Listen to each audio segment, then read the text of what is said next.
Ideas, the show where we look at misfires, mistakes, and miscalculations from all throughout history. I'm Tony Southcott. And I'm Albert Berg, and today's episode is brought to you by our featured patron, Noob McDad. Thanks, Noob. You're awesome. Yes, thank you very much. I know we found you on Minecraft, so hopefully you get over this one as well. It might be MC Dad. That might be what the MC stands for, Tony. I don't know. I kind of like the idea of a very, or a very Irish dad, McDad. What's a bad idea for this week, Tony? We're going to be talking about Project Alpha. It sounds like a sort of a cheesy B movie from the 50s. It kind of does, and it actually deals with psychic powers and things of that nature, so it might fit into that category. Okay. I don't see how this could be a bad idea at all. I want to develop my psychic powers, Tony. Well, we'll get there in a second and figure out the best way to get you your psychic powers. All right. This all starts with the field of parapsychology. Parapsychology is the field in which the scientific method is applied to such phenomena as telepathy, precognition, psychokinesis, and ESP, extrasensory perception. Think Venkman from Ghostbusters, basically. So it's fake. I mean, yeah, of course, but we still have to, use the scientific method to disprove it. I guess that is fair. Like, you can't just say, no, it's not real. Like, if you're gonna study psychicism and like precognition and stuff, you should at least have some kind of benchmarks. Yeah, like there's got to be some controlled experiments, that sort of thing. But parapsychology is a field that's always been under heavy scrutiny. In the late 70s, there had been studies done and published, but no proof of psychics or mediums could be produced. Many parapsychologists claimed that this was because their studies were underfunded and they lacked the equipment to come up with solid determinations. Because of this, they felt like they couldn't do properly controlled experiments to verify any of the psychics' claims. This is a weird, either you know what I'm thinking or you don't. It seems like that would be relatively easy to prove. What kind of equipment do you need? I couldn't figure out exactly what they were doing. I don't think they had fMRI back then, so it's not like they could tell if somebody had different things going on in their mind. It's just a weird claim, but that was the main thing that they clung to. But well, if you had a real psychic, okay, if you had somebody who was like, I can read your mind, at that point, then yes, you would want to be like, what's going on? But I think the process of figuring out whether you can predict the future or know what somebody's thinking or see with your brain inside of a box, that part wouldn't be that technologically difficult. Yeah, and whenever you hear about some of the experiments that they run, it doesn't sound very expensive either. But enter James S. McDonnell of McDonnell Douglas Aircraft. He's a longtime believer and devotee to the paranormal, and McDonnell wanted to prove that through parapsychology that human beings were capable of these sorts of extrasensory powers. He decided to create a $500,000 grant that he gave to Washington University at St. Louis that established the McDonnell Laboratory for Psychical Research. Good for him. Yeah, so he's putting the money up. He wants proof, and he's willing to put that money down. So, at this newly established lab, physics professor Peter R. Phillips determined that his lab would investigate psychokinetic metal bending by children. It didn't end up being... that's ambitious to start right off with. Yeah, like you gotta find kids that are fully able to bend spoons and stuff with their mind. Did they have this on hand?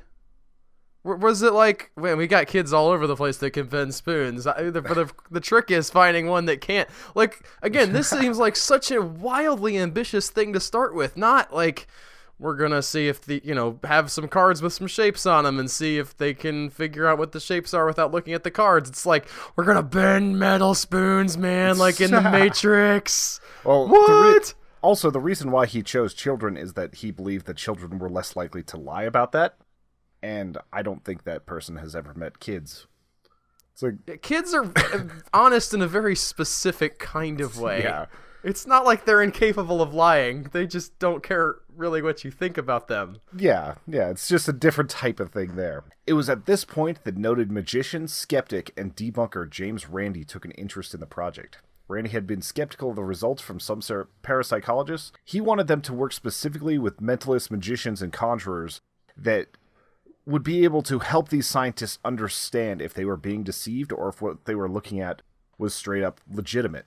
Because he thought that a lot of scientists and laymen alike aren't able to fully tell how these tricks are being done because some of these people are so good at what they do. So his hypothesis was that there's kids coming in and they're actually charlatans. Like they're straight up either trained or have figured out how to make something look like it's happening and you're just getting duped. The kid experiment was only on for a little bit because anytime they left the room, the kids would just step on the spoons and say that they bent it, but they left the cameras on. So the kid experiments didn't last for very long. That's like such a bizarre, like it's the or the prequel maybe to the marshmallow experiment. Yeah. It's like, did the kid decide to bend the spoon or did they actually wait until the spoon bent? If I come back and the spoon is bent, with your mind, you'll get a marshmallow. But he said that parapsychologists had an implicit pro-psychic bias that blinded researchers to their own protocols. The bias was also amplified because these scientists didn't understand or have experience in manipulating or deceiving people like the mentalists and magicians did. Like, that's literally their job. Also, if you've ever heard of the $1 million paranormal challenge, this was done by James Randi. His foundation put up $1 million to anyone that could prove any sort of psychic powers. The project ran from the late 60s and was retired in 2015 without a single person ever claiming that prize. Well, that's just because he didn't believe hard enough, Tony. Yeah, he didn't have faith in it. You probably wanted him to, like, actually prove things and stuff. Some kind of jerk. Randi was notorious for getting people in really, really uncomfortable situations on TV. Like, he got Uri Geller, who claimed to bend spoons and be able to tell, like, which containers had water and which didn't. And he basically told him, bring your own stuff and we're going to let you use it on the Johnny Carson show. And then at the last second swapped out everything, and it turned into one of, like, the most uncomfortable 10-minute interviews ever, as Geller couldn't do anything with the props that were brought in. So this is that type of guy. He's like a hard skeptic and basically puts people on the spot on national television anytime he can. You know what I will say for Uri Geller, though? Great guest on Coast to Coast AM. Yes, he is. Some parapsychologists agreed with Randi. Stanley Krippner, then president of the Parapsychological Association, agreed with Randi that qualified experienced conjurers were essential for design, implementation, and evaluation of experiments in parapsychology. Unfortunately, many of the parapsychologists ignored Randi, as they had been ignoring similar criticism for more than 150 years in the field. Randi would go on to send Dr. Phillips a list of protocols that he should use for testing the psychics he selected, such as not letting the test subjects run the experiments. He also warned that scientists not give in to demands from the psychics for special experimental conditions, because this is a way that they can introduce subterfuge and manipulation. The last caveat Randi gave was that the magician or mentalist should be present at these experiments because they're more qualified to spot trickery, and that they should only have one object in front of them at a time. What's the last one about? Why they should only have one object at a time? Mm-hmm. Because that's full on how sleight of hand happens, and that's actually how some of these things are going to get bent later, so I'll cover that here in a little bit. Okay. Also, Randi said that he would do this absolutely for free for their experiments if they would let him sit in on it. And they said that they could do it without his help, thank you very much, and sent him on his way. At this point, more than 300 so-called psychics were interviewed. When the selection process was over, Phillips and his team had selected Steve Shaw and Mike Edwards, two young men who showed exceptional promise towards actually having psychic powers. Little did the scientists know that both of these magicians were specifically trained and instructed by James Randi himself. Oh, this is good. This is getting good. Upon first meeting Professor Phillips, Steve Shaw, now known as Banachek, you guys might have seen him on various shows and TV spots. He's incredible as a mentalist, a great magician. He's a lot of fun to watch. He asked Phillips a question about the bracelet he was wearing. Phillips said that it was a bracelet he got from a witch doctor in Africa that provided protection. In this moment, Shaw knew that this trickery was going to be easier than he thought. So, let's be clear here. These guys who are doing the experimentation really want there to be psychic powers. Yes, that's the implicit bias, is that the people that usually go into parapsychology are looking to prove it, and they really, really want it to be true. I would like to say here, I don't know if this is the bad idea, but sort of an overarching bad idea that science has to fight against all the time is the fact that it's really difficult not to have this happen in an experiment. Usually, if you go into an experiment, especially if you know the scientific method, there's the whole thing where you're supposed to make a hypothesis at the beginning. You think that one thing is going to happen, and it's tricky not to make an experiment that then proves the thing you thought was going to happen will happen. Yeah, and that's why usually whenever one experiment proves something, you have a bunch of follow-up experiments from different scientists to see if that's actually true. You're supposed to. Yeah, you're anyway. supposed to. You're supposed to. That's how science works, but a lot of these papers that get put out only get like maybe 5 or 6 other experiments done on them, if that, and they don't really get a whole lot of people reading it. So there's a lot of cognitive bias, and there's a lot of things that go into bad science, and unfortunately, scientists are people too, and they can make mistakes, and this experiment is going to show quite a few of those. All right, continue.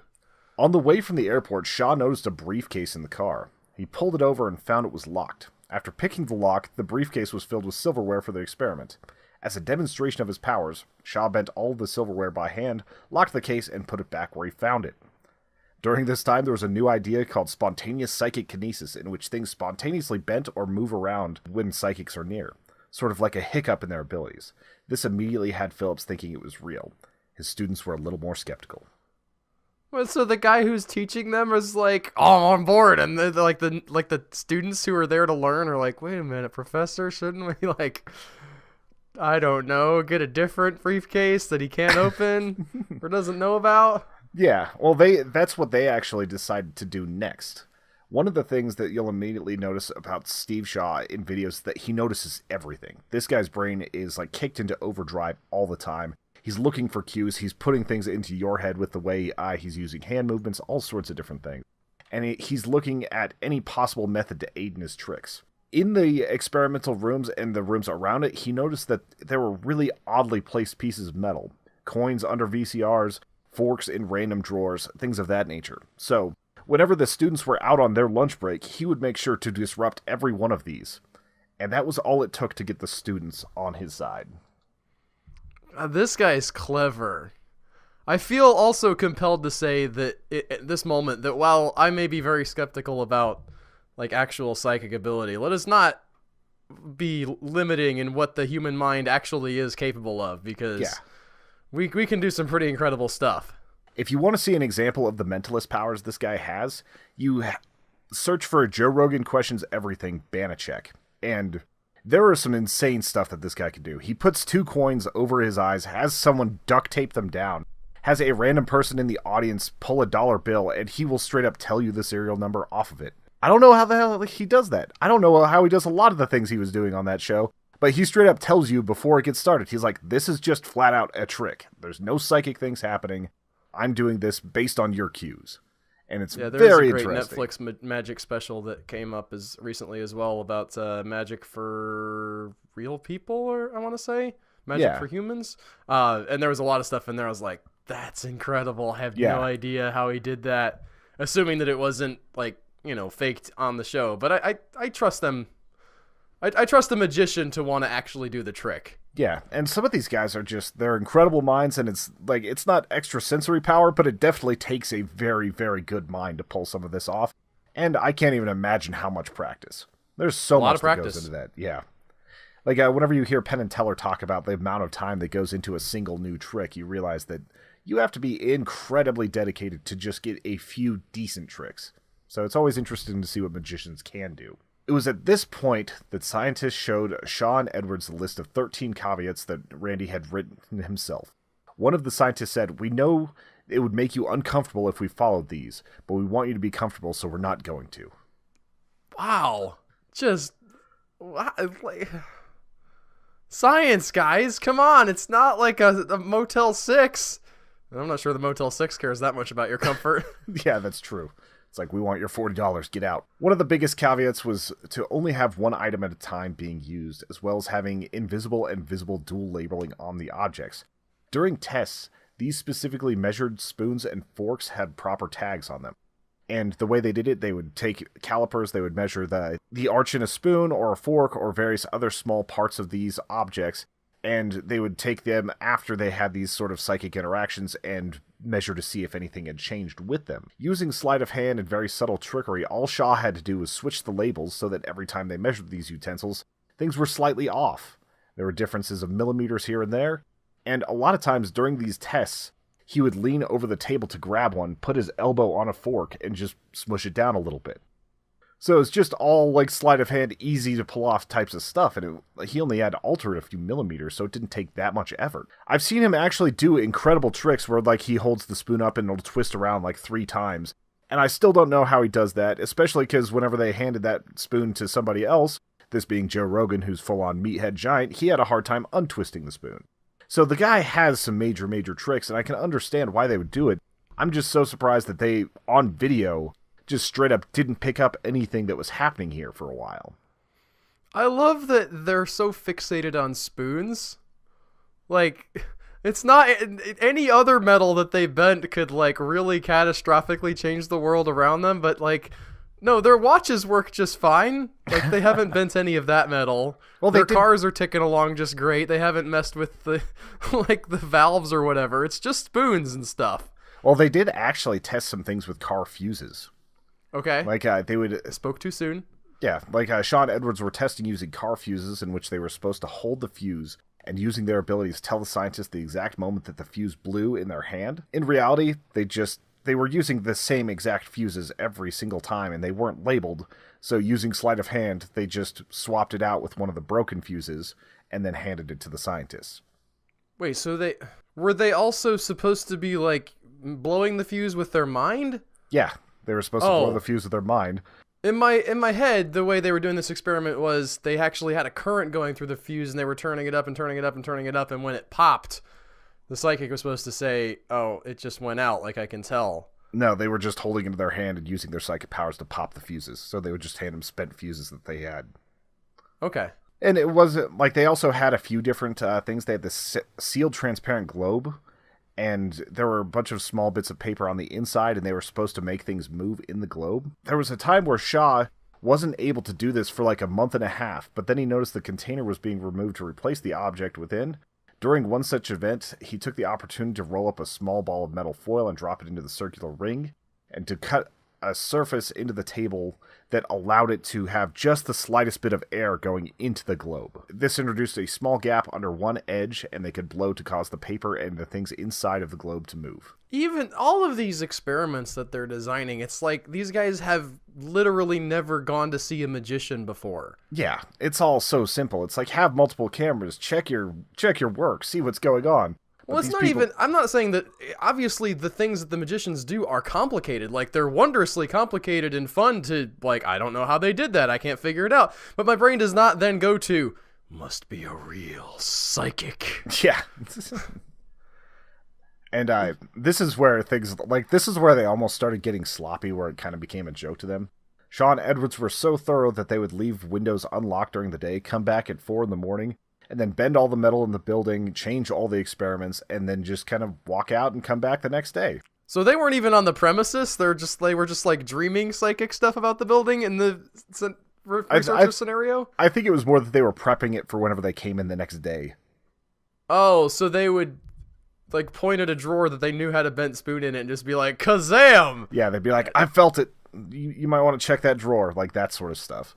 Okay. And so it was stuff that was outside of the experiment areas of the building they weren't supposed to be in and things like that. So they just basically were breaking into the building at night to rig experiments. By 1981, Randi started rumors that these two were planted in the school to disprove their methods. But the department denied this, saying, the rumors seemed unlikely to be true for several reasons. The two young men came from different states that had never met before, being brought to the Mac lab. If they were both conspiring with Randi, the plot had gone on for 21 months. What critic would be so persistent engaging in fraud and conspiracy on such a timescale? There seemed to be no precedent, nor was it possible to track down how reliable the rumor might be. I do love that they're like, what critic could possibly do this when they actually have been discussing the methods that they're using with the critic that is doing it, and he's like, I will go to any lengths to prove to you this is not true. Yeah. After a workshop with the Parapsychological Association convention in 1981, many scientists started to question Phillips' methods. Due to pressure from the community, he made the test more stringent, and the successes of Edwards and Shaw started to dwindle. This set of experiments would go on for more than 21 months and 180 hours of testing. Then Randi decided to drop a bomb on this experiment. At a press conference for Discover magazine, the pair would perform many of their tricks in front of the press and audience to great applause. Then Randi walked to the podium and asked the men, "Can you tell us how you did it?" To which they responded, To be quite honest, we cheat.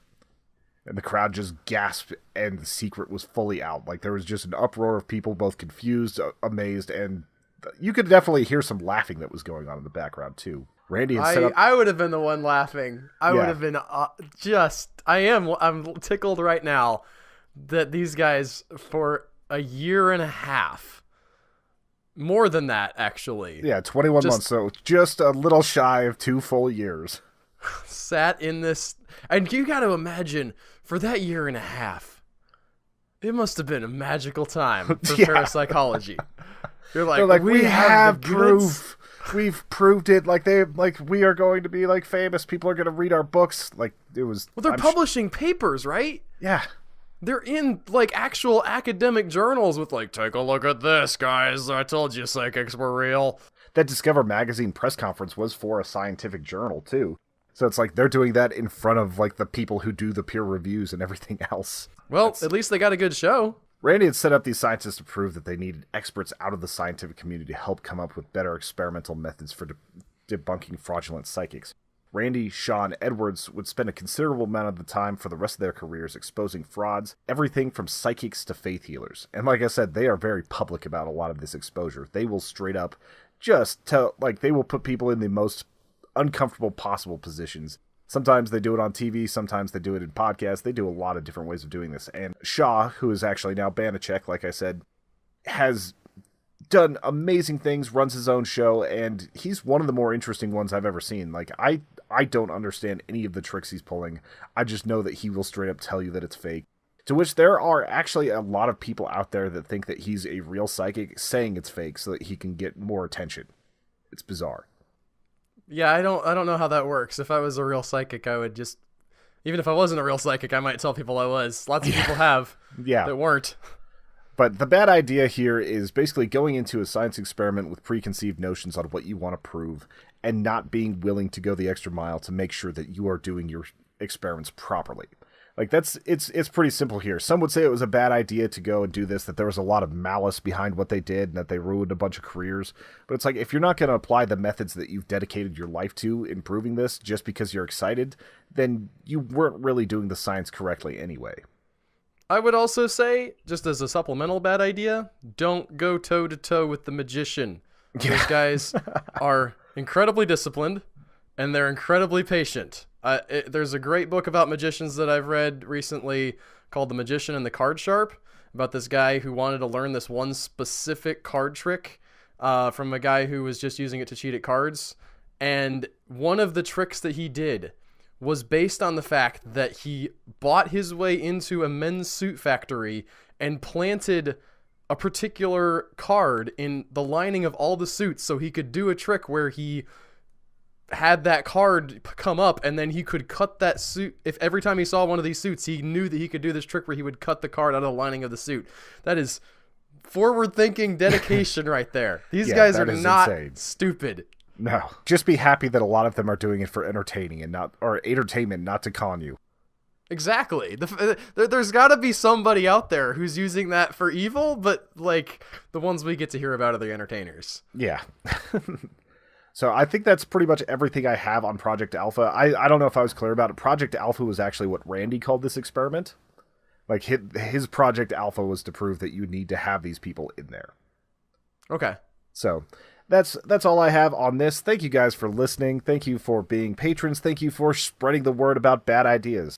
If you go to patreon.com/humanechoes, you can get some awesome stuff. We have a new pin coming out in a few weeks. It's going to be awesome, and I hope you guys have an excellent, excellent day. Take care.